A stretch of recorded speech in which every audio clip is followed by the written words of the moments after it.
dal leen a jàmm ki seen xibaaru mbatit waxtaanee festival film PAM Afrique bi nga xam ne jamono jëlee mi ngi wëy ñi ngi amal projection yi fii ci place du souvenir africain niki noonu ajjuma bi weesu jot nañu teg ñetti film benn mi ngi dibbee ko Le Prénom beneen bi ñu dibbee ko Elle beneen bi di wax ci wàllum femme transformatrice yi Abdoulaye Diop demoon na teewee yooyu les projections. ñetti film documentaire ak i thématique yu wuute yu ñu ca daal di waxtaanee yuy fësal rek société ak Sénégal ak i réalité am. Je suis Aïssatou Ndiaye Gueye, je suis réalisatrice. moom mi moo réalisé film documentaire bu ñu tuddee Le Prénom bi nettali ab histoire tànnup tur ngir seen doom ci benn couple.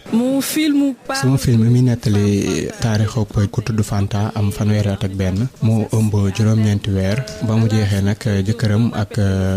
gorom bu jigéen woo ko téléphone di ko wax ni moom goro boobee tànn na turu doom ji ba noppi loolee metti ko nag mu daal di xeex ngir mën a tànnal boppam turu doomam. tànnup tur nag loolee léeg-léeg mu daal di indi ay jafe-jafe ci couple moom réalisatrice bi di ko daal di leeral. C'est une réalité. Je pense que c'est une thématique. lu am la nekk na loo xamante ni nag ñu ngi koy gise naa ak ñu bëri ñu may nettali ni am nañ jafe-jafe boobu am na ñoo xamante ni sax tàggatoo nañu ci ndax mbirum tànn turu doom. Du choix du prénom. beneen film bi nga xamante ni nag juróon na ay waxtaan moo di Elle boo xamante ni nag waxtaanee nañ ci lu ci mel ni wàllum xeesal bi. classé deuxième pays pour la pratique de la pigmentation artificielle ak jigéen ñi nga xamante ni ñoom ñooy daal di rek utub lii di yoxos ca Joal Fadiouth.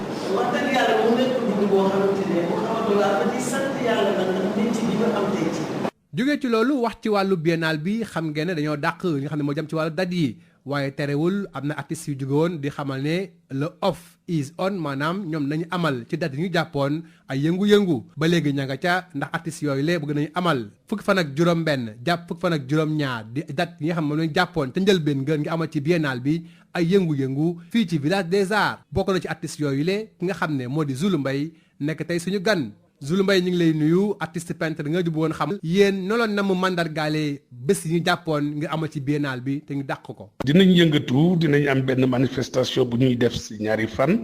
qui seront le 16 ak le 17 le 16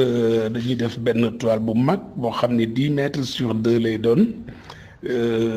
résident village des arts yi ñoo koy def di ci invité artistes yi nga xam ne aussi nekkuñu village des arts wala ay étranger la ñu yuy ñëw ci biennale bi parce que artistes yu bëri ñu ngi commencé ñëw donc ñoo ngi invité ñëpp pour ñu daje le 16 à 10 heures ce sera de 10 heures à 15 heures ñu def benn tableau bu mag boo xam ne fukki mètre lay doon ci fukki mètre yu longueur ak ñaari mètres yu largeur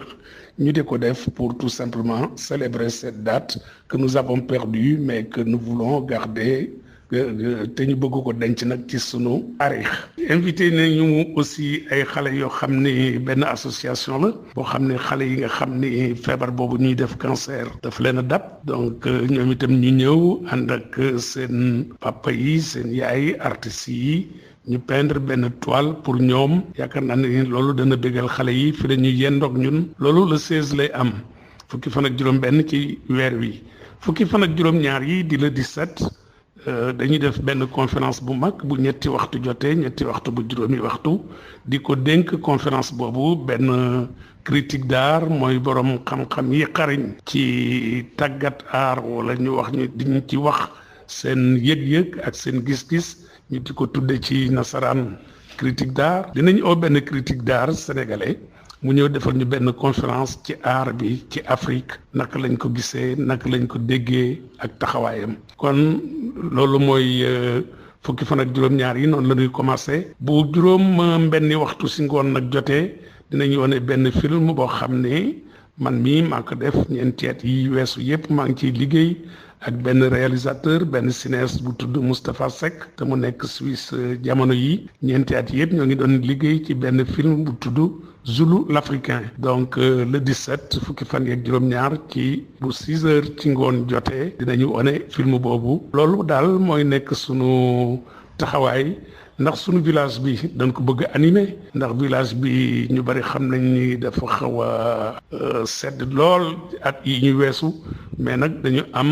dirigeant yu bees man d'ailleurs maa koy jiite man Zulu Mbaye yoo xam ni dañu bëgg a vraiment yëngal village bi def ci ay animation ñu bañ a nelawati organiser wu ndax mun nañ ko def te village bi loolu mooy cëram donc dañuy yëngatu rek ndax loolu mooy sunu baax kon nag loolu mooy li nga xam ne mooy xew fukki fan ak juróom-benn ak fukki fan ak juróom-ñaar. lu jël loolu gis nañu benn communiqué bu jógee ci secrétariat général bi di xam ne daal dañuy aaye ñu daal di jël lépp jëm ci wàllu logo wala ay visuelu biennale bi ba ki sax wàllu off boobule yow lu ni mel noonu ko gisee. bu fekkente ni nag pour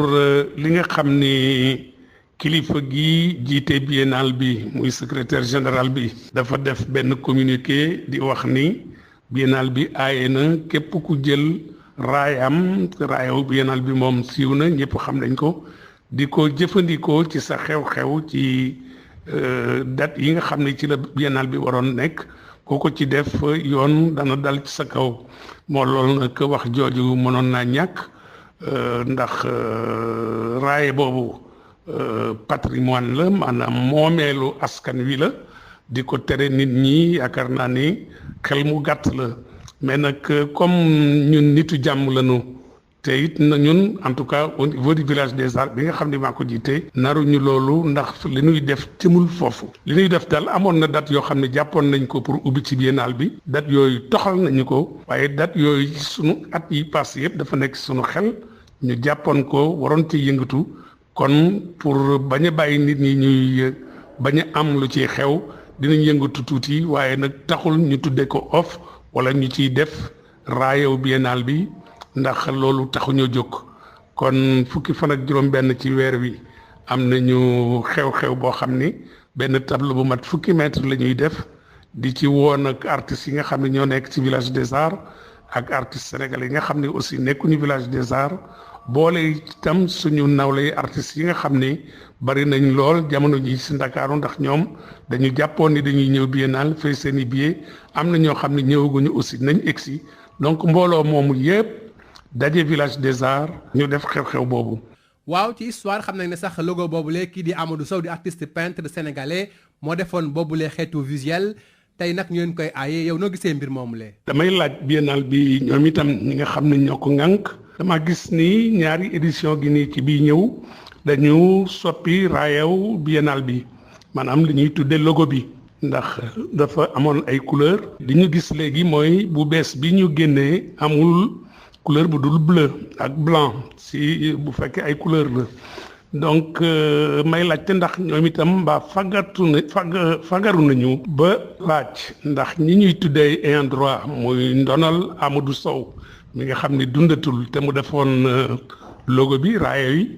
ndax tàggu nañ njabootam wala ñi ko war a donn ndax am na fu ñu jaar ak ñoom ba doog am sañ-sañu soppi melokaanu raaya wi loolu itam question la bu ma bëggoon a laaj ñi ñuy tere ndax loolu mbaa ñoom itam fagar woon nañ ci ba lijjanti ko ba mu jaar yoon ndax dafa am lu ñuy wooye droit de suite maanaam boo defee tableau ku ko salfaañee wala mu soppi ci lu mu ci mën a def rek na ko wax ñi nga xam ne ñoo ko defar bu ñooñu dundatul ñu laaj njabootam te it dafa am fu ñu jaar ak ñoom loolu may laaj ndax am na wala amul. Zulu Mbaye maa ngi lay sant di la gërëm fii la ñu ndar keppee seen xibaaru mbatit jërë ngeen jëf ci déglu bi.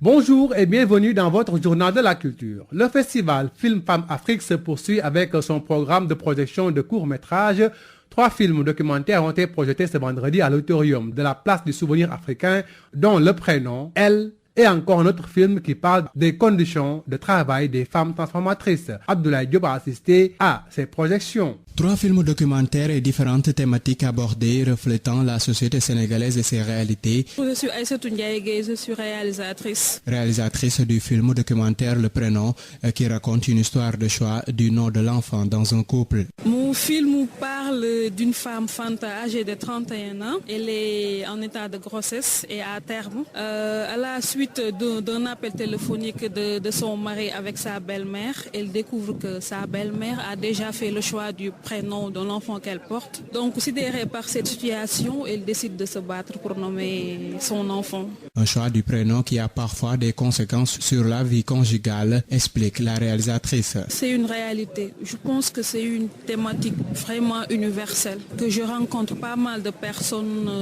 qui me disent que voilà, on a ce problème ou bien on avait ce problème. Il y a même des séparations, des couples qui se sont séparés à cause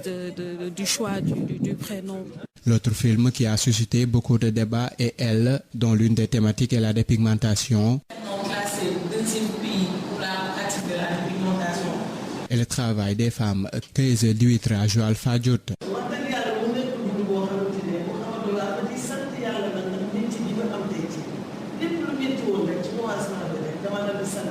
Et puis nous recevons en invité spécial l'artiste peintre Zulu Mbaye qui revient sur l'initiative The Off Is On, née à la suite du report de la Biennale de Dakar. Ces artistes avaient décidé d'organiser aux dates du 16 des manifestations pour marquer ce démarrage reporté de la Biennale. Eh bien, ils y sont encore et ils comptent organiser cette manifestation les 16 et 17 mai prochains au Village des Arts. Zulu Mbaye, bonjour. Bonjour Moustapha. Alors, qu'est-ce qui est prévu ces 16 et 17 pour marquer symboliquement la date du démarrage de la Biennale, finalement reportée? Merci pour votre question relative à l'organisation d'événements dans la période du 16 plutôt mai au 16 juin, initialement prévu pour la Biennale de l'art contemporain en Afrique. Donc effectivement, la Biennale a été reportée, donc je dois dire d'emblée, quand il n'y a pas de in, effectivement, il n'y aura pas de off, parce que cela va de soi. Le in existe, le off existe parce qu'il y a le in, sinon ça ne peut pas s'appeler un off. Donc je pense qu'il y a des gens qui ont tenu à respecter leur calendrier, faire des expositions durant ces dates-là, mais je crois qu'ils sont très libres de le faire. Nous, en ce qui nous concerne, au Village des Arts de Dakar que je dirige, nous avions prévu un grand off qui est une rencontre entre 10 artistes barbadiens et les artistes du Village des Arts de Dakar. Évidemment, nous avons reporté cette manifestation au mois de novembre comme prévu désormais pour l'organisation de la Biennale. Mais je pense qu'il faut un peu ne pas faire d'amalgame, parce que ceux qui exposent pendant cette période initialement prévue du 16 mai au 16 juin ont le droit de faire des manifestations, mais sans les appeler le off, parce que, comme je l'ai dit, le off n'existe que par rapport au in. Donc, ils peuvent évidemment, à mon avis, faire leurs manifestations. Pour nous, du Village des Arts, nous avons retenu la date du 16 mai, qui était initialement prévue pour l'ouverture de la Biennale, pour faire des activités, faire un peu de l'animation dans le village, une manière aussi un peu d'immortaliser cette date que nous avons prévue depuis plus d'1 an, et faire des manifestations. Ces manifestations seront dans la réalisation d'une toile de 10 mètres sur 2 par les résidents du Village des Arts et les artistes sénégalais et étrangers qui seront au Sénégal à cette date-là, parce qu'il y a beaucoup d'artistes étrangers qui commencent à venir et qui seront à Dakar. Nous le faisons tout simplement pour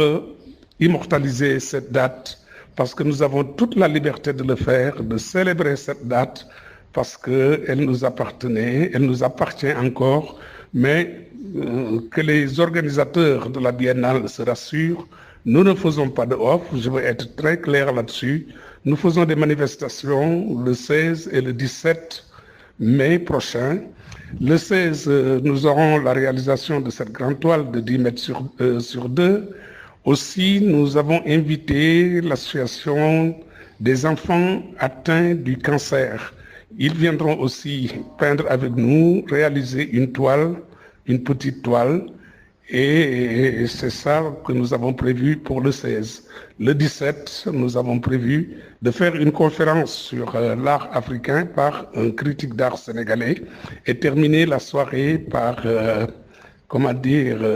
un film intitulé Zoulou l'Africain. Voilà notre programme et j'insiste et je persiste. Nous ne l'appelons pas off. C'est pas parce qu'on interdit ou on n'interdit pas. Nous sommes des gens libres, mais tout simplement parce que nous avons choisi de ne pas rester les mains croisées pendant cette date et de faire quelque chose et d'y inviter le public sénégalais. Entre-temps, le secrétariat général de la Biennale a sorti un communiqué vous invitant à ne pas utiliser les logos et autres visuels et supports médiatiques de la Biennale. Alors, qu'en pensez-vous? Évidemment, j'ai lu le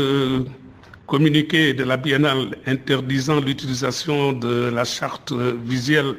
de la Biennale, ce qui est de son droit. Mais bon, nous rappelons tout simplement que ce logo est un patrimoine national, donc ça nous appartient. Bon, on les retrouvera, sur leur chemin. Nous n'utiliserons pas, comme je l'ai dit tantôt, les visuels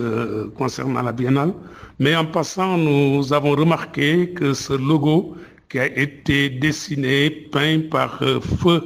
Amadou Sow, un artiste que les gens d'aujourd'hui peuvent ne pas connaître parce qu'il a vécu une trentaine d'années en Autriche, et que cette charte visuelle était en couleur. Nous avons aussi des questions à poser à la Biennale, parce que nous nous sommes rendus compte qu'au lieu des couleurs qu'il y avait initialement, la Biennale s'est permis de présenter ce logo en bleu et en blanc. Nous posons la question de savoir, parce qu'il y a les droits de suite, est-ce que les ayants droit, parce que